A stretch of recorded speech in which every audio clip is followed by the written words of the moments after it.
Alright, quick little prelude here. I did not plan on making this video at all, but it was kind of tricky for me to figure out, and apparently these lines leak all the time and need replacement.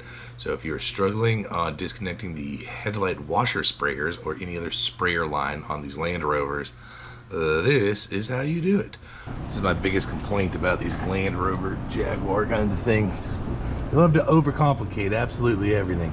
So their washer fluid has a sealed connection. You have to grab this little gray part with pliers, is what I did, and push it towards the front of the vehicle in order to get this this end to be able to release from the connection.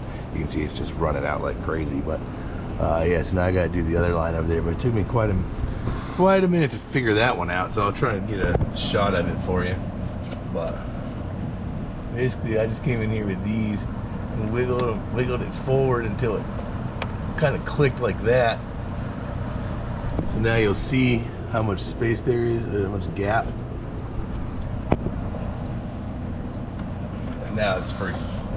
Just comes right out of there like that. Alright, hopefully that helps somebody out. I know it's a super quick, super short video, but I had a hard time finding information on how to do that. Just kind of figure it out. So if it helped you out, hit that thumbs up button and subscribe if you want to see more tips.